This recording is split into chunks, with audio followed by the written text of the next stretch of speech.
Everyone. So I am guessing that in your interactions with our lovely profession recruiters, you have thought this question, said it to your colleague, but had a sense of, oh my God, you are such an idiot. You know those recruiters that call and they say, hi, I've got a great opportunity for you. It's a once in a lifetime.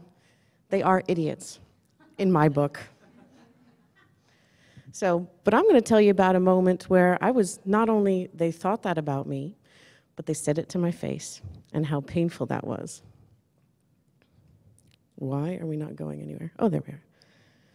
So let me premise the story about when I was told I was an idiot recruiter. We were asked, as part of our consulting business, to help a company make their business development team more effective. They had a team.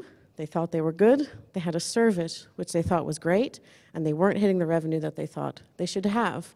So we were asked to analyze their current business activities, evaluate their current business developers and see if they were the right fit, and train them in order to make them more effective. And in that process, the owner of the company said, well, it became apparent that at least one of these people should be motivated to move to the next career opportunity. And he said, do you know anyone that could fit this job and this company? So I called a few of my friends, some of my network, and asked whether they were open for a new job.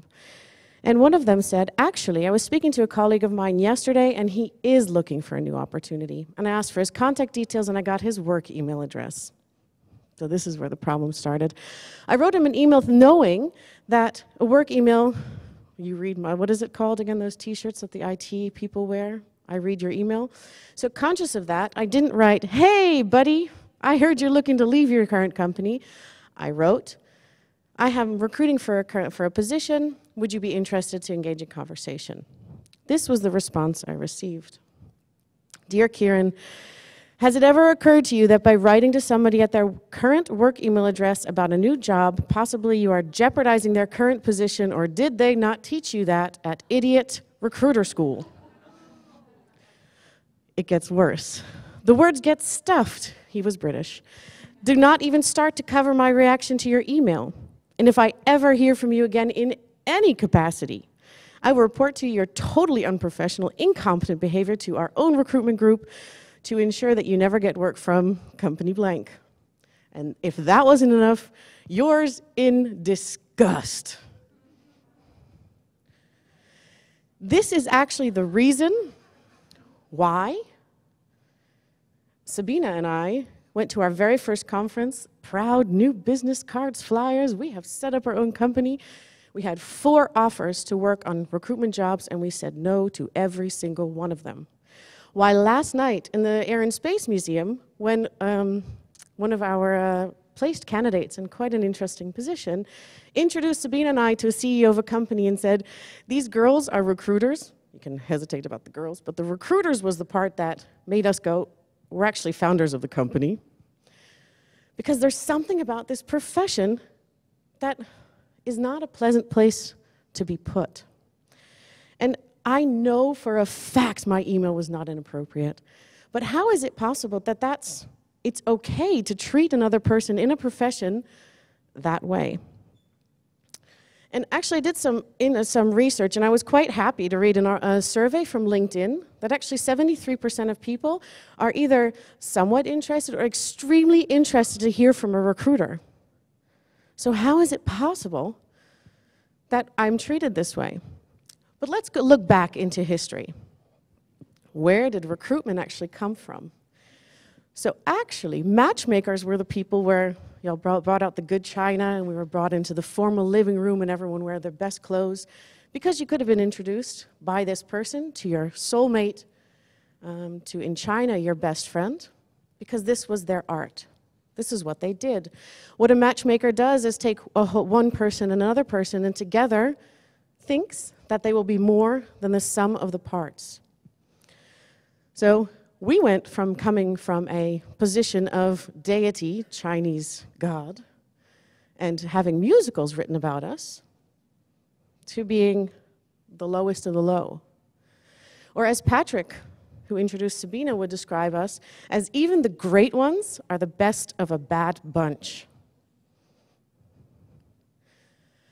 And I tried to figure out why was this? How is it possible that there are really a delegation of idiot recruiters out there? How did that happen? And recently, about 4 weeks ago, we started to build a junior recruitment team.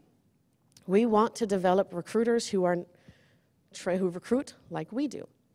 So I looked at a bit of job descriptions that are out there for for companies that are hiring new recruiters. And it almost made me nauseous. All of the incentives to become a recruiter were financial. So you work 12 hours a day and you'll never see your family. It literally says that in a lot of these job descriptions. But you will get a big cash bonus. You will eat in Michelin star restaurants, and we will send you to Ibiza as Recruiter of the Year. All financial incentives.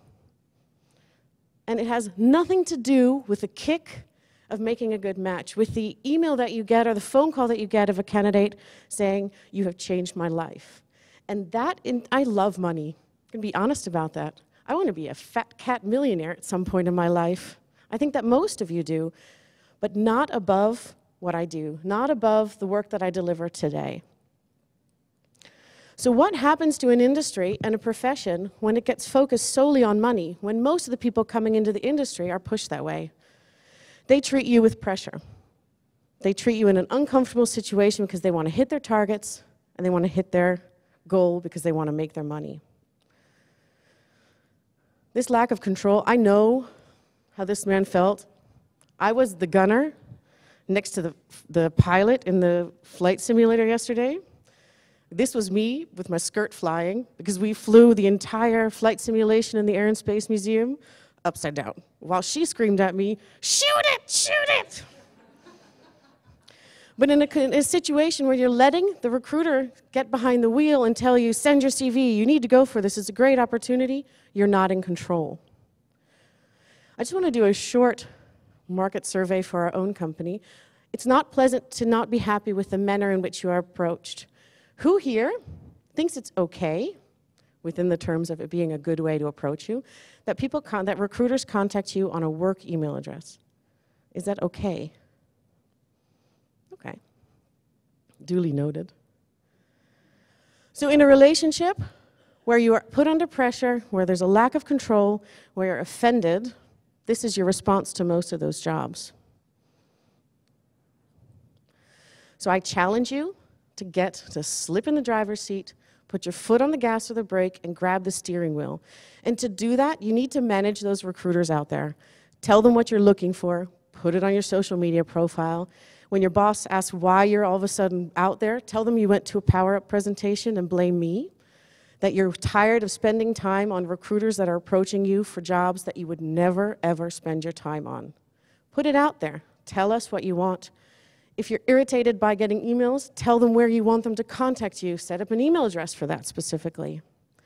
And my other challenge and lesson is stop working with recruiters that hire their people in this way.